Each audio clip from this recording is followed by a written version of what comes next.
Puji Tuhan, salam sejahtera dalam kasih Tuhan kita Yesus Kristus.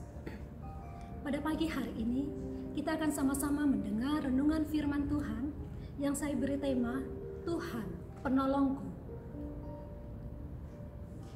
Di dalam firman Allah, Mazmur 19 ayat 1 dan 2 berkata, orang yang duduk dalam lindungan yang maha tinggi dan bermalam dalam naungan yang maha kuasa, akan berkata kepada Tuhan, tempat perlindunganku dan kubu pertahananku, Allahku yang ku percayai. Perikop ini berjudul dalam lindungan Allah.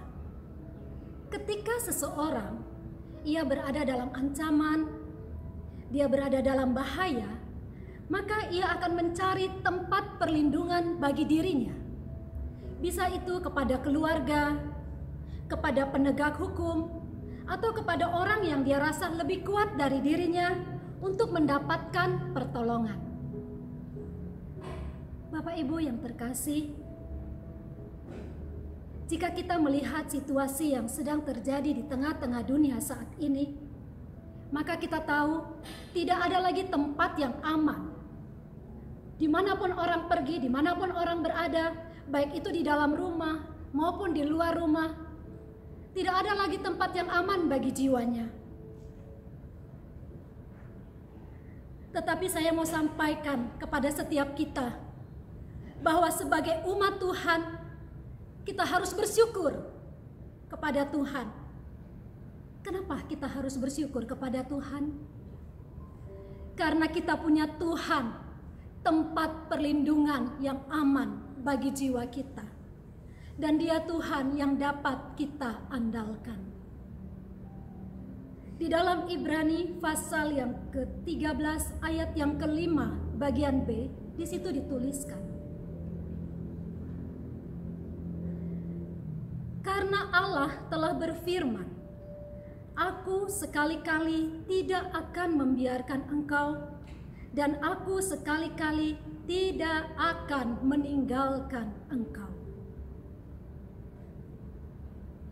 Tuhan berjanji kepada setiap kita.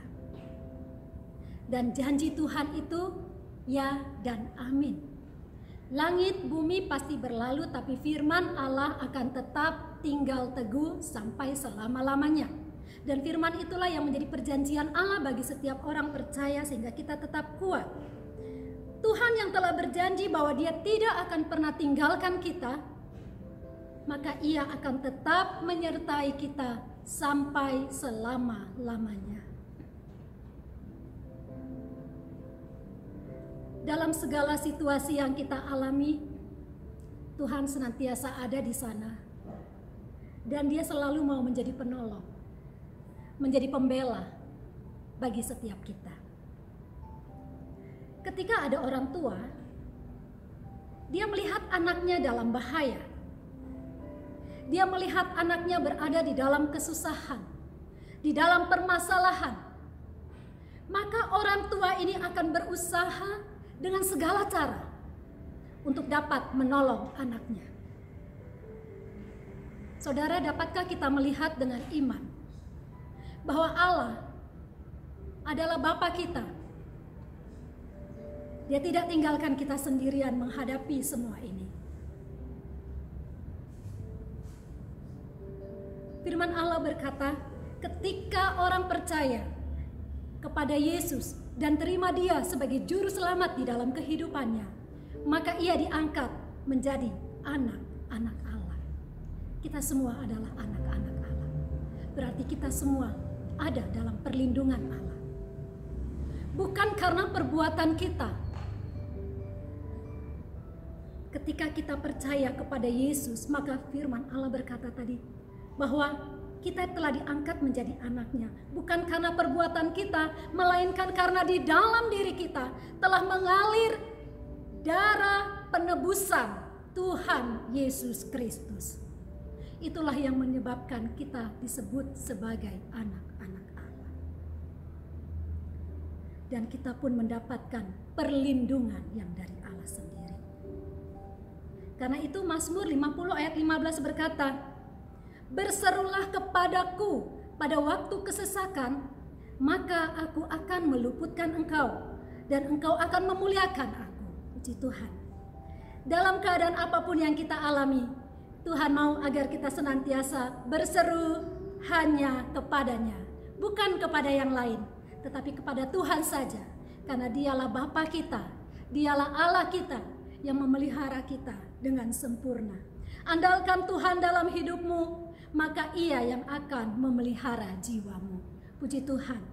Biarlah firman ini menjadi kekuatan bagi setiap kita, bahwa hanya Tuhan satu-satunya penolong di dalam hidup kita. Mari sama-sama kita berdoa. Bapa kami di dalam kerajaan surga, di dalam nama Tuhan Yesus Kristus kami datang kepadamu.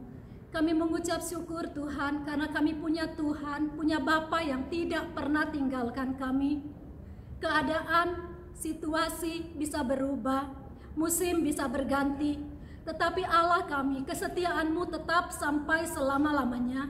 Dan inilah yang kami pegang di dalam kehidupan kami Tuhan. Kami percaya firman-Mu itu ya dan amin.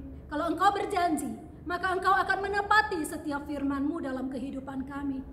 Tuhan, saat ini kami umat-Mu, kami mau berdoa buat bangsa dan negara kami. Kami mau serahkan Bapak Presiden. Kami mau menyerahkan aparat tinggi pemerintahan kami, tingkat pusat, daerah, sampai di desa-desa. Para penegak hukum yang ada di negeri ini, Tuhan, pakailah mereka dengan hikmat-Mu, dengan urapan-Mu, sehingga setiap kebijaksanaan yang mereka lakukan itu seturut dengan kehendak dari Allah sendiri. Tuhan, kami mau berdoa juga buat para medis, para dokter, para perawat, mereka yang bekerja di rumah sakit, para relawan. Engkau tolong mereka semua Tuhan. Engkau berikan mereka kekuatan, Engkau berikan mereka kesehatan yang daripada Allah di dalam mereka menjalankan tugas-tugas mereka Tuhan. Terlebih lagi menghadapi virus corona yang terjadi hari-hari ini. Kami percaya tidak ada satupun yang terjadi kalau itu Tuhan tidak izinkan. Tetapi kalau semua itu terjadi, ada maksud Tuhan khususnya bagi negara kami Indonesia ini. Biarlah bangsa kami bisa tetap mengandalkan Tuhan dan melihat bahwa hanya Tuhanlah satu-satunya perlindungan bagi setiap umat manusia. Terima kasih Tuhan, karena kami percaya Engkau mengasihi bangsa ini Tuhan, dan bangsa ini ada di dalam hati Tuhan. Kami mau berdoa juga buat seluruh umat-Mu Tuhan. Biarlah Engkau tetap teguhkan iman mereka, sehingga mereka boleh melihat bahwa pertolongan Tuhan itu nyata di dalam setiap hidup mereka. Memberkati seluruh jemaat-Mu yang ada di tempat ini Tuhan, dari anak-anak, orang muda, orang dewasa, bapak rumah tangga, ibu rumah tangga, sampai yang lanjut usia. Kasih karunia Tuhan menyertai umat Tuhan yang ada di tempat ini Tuhan. Terus Engkau topang dan kuatkan kami dengan kuasa Roh-Mu Tuhan. Kami perlu Engkau di masa-masa ini. Kami tahu Tuhan hanya firman-Mu yang kami andalkan lebih dari segala yang ada. Terima kasih Tuhan, terima kasih Yesus, karena kami tahu Engkau tidak pernah tinggalkan kami. Engkau selalu ada bagi kami, dan Engkau senantiasa memberi kami kekuatan. Yang lemah Tuhan sudah kuatkan, yang susah Tuhan sudah hiburkan, yang sakit Tuhan sudah sembuhkan, karena pertolongan kami datang dari Allah. Kami mengucap syukur buat kasih-Mu di dalam hidup kami, di dalam nama Tuhan Yesus Kristus. Haleluya.